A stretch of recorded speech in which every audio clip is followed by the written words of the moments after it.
Welcome to Campaign Chronicles, our daily look at the French presidential race. Now, things haven't been looking so good for Nicolas Sarkozy, but he might just be turning things around. A poll published today puts the president ahead of socialist François Hollande for the first time in next month's first round of the election. As you can see there, Sarkozy getting 28.5%, his main rival 27%, and Marine Le Pen 16%. Now, the IFOP poll gives Hollande a significant lead, though, for the second decisive round on May the 6th.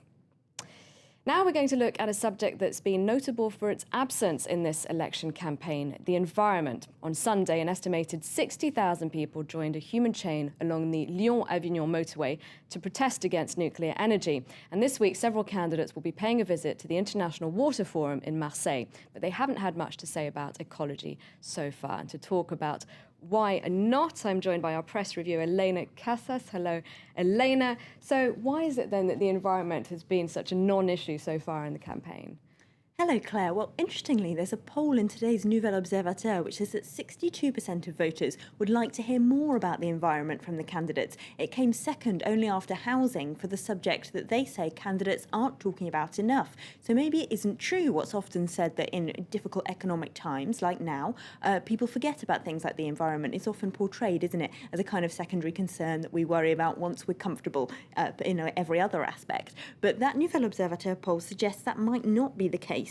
Nevertheless, the Green candidate, Eva Joly, is doing really badly. We've got to say her campaign has plummeted a bit. She's only got 3% in the latest polls of voting intentions, when her party in regional elections in 2010 polled 16%. So that's a big collapse. Why is that? The Nouvel Observateur is trying to explain. Well, they reckon the Green Party might be partly responsible because they signed an agreement with the Socialists before ever the presidential campaign really began, under which, if Hollande is elected, there'll be Green MPs in his cabinet. It's something they've already agreed. So in that case, even if you really back the Greens, there doesn't seem to be much reason to vote for them, the Nouvel Observateur says, because if you vote for Hollande, there'll be Greens in his government. We know that. Now, the L'Humanité points out in their paper today that some of the people who even voted for the Greens in the past, and even some of their own elected officials, are picking other candidates. They talked to a regional representative of the Green Party here in Paris, who says that she's not going to vote for Eva Joly, even though she's a party member. She's going to vote for Jean-Luc Mélenchon because she reckons that he's realised that social justice is at the heart of ecology and that two things need to go hand in hand. She reckons that Eva Joly's campaign has kicked itself in the foot by painting itself as too bourgeois and not concentrating enough on social justice issues. Just mention quickly that Joly isn't actually the only Green candidate in the race. There's also Corinne Lepage, who's also a Green candidate, but Slate points out she's finding it difficult to get those 500 signatures from local mayors that Marine Le Pen has famously pulled together today. She even was so desperate that she tweeted her own mobile number to 14,000 followers yesterday and got a whole assortment of spam in response, but she still hasn't got those signatures from mayors. So all the Green candidates are finding it difficult to win voters over, and they're finding people who voted for them in the past are turning to other candidates. So if I can bring in now, we're joined by Jean-François Juillard, the Director General of Greenpeace France. Let's talk first about Eva Joly's campaign. Why isn't she doing better in the polls, do you think?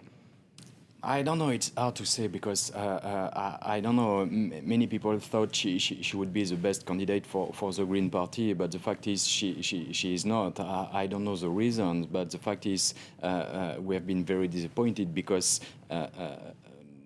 environmental issues are not in the front page during this campaign. So, but.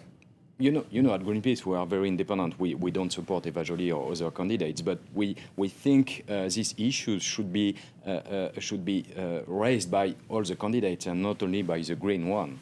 So which are the issues then you think that the candidates should be looking at more closely? Energy, renewable energies. We don't think we don't say anything about it in France. We only talk about nuclear issue, but the fact is the President Sarkozy doesn't want to change anything regarding the nuclear issue. François Hollande says almost the same, and François Bayrou, the other candidate, we don't know about his position about nuclear issues. So the fact is we don't speak about it. There is no a huge debate about what will be the energy for France tomorrow. know. And we should have this debate because other neighboring countries have this debate right now. And if we don't have it in France right now, we will be very late having it, and it will be too late maybe.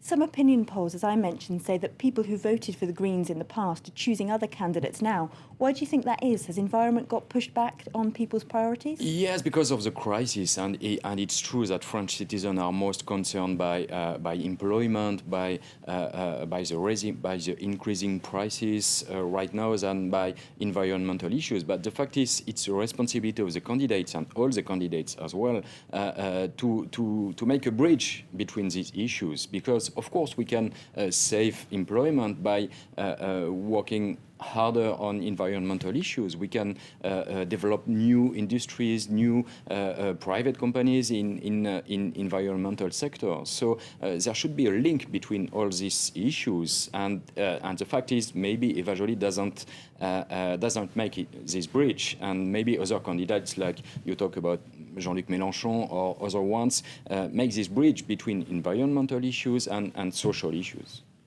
What do you think then people in France could do to maybe bring these issues to the forefront? I don't know. It was the first anniversary of Fukushima disaster during this weekend, and more than 60,000 French citizens gather in the south of France to raise this issue. But it was not enough, because at the same time there was this big meeting of Nicolas Sarkozy in Paris suburbs. So they're out there, but they're not necessarily being listened to. Yeah, exactly. We have the feeling that it's to the candidates to talk about this issue. I mean, if tomorrow Nicolas Sarkozy or François Hollande start talking about environmental issues, of course it will be one of the first priorities of the campaign. So it's to them now to bring this issue to the agenda. Jean-François Julien, thank you very much for coming in, and thank you, Elena. That's it for Campaign Chronicles. That's it for all of us here on Live from Paris. Thanks for watching. Do stay tuned to France 24.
Are they watchdogs of the world's financial system or a threat to it? In Beyond Business, we look at credit ratings agencies and the work they do.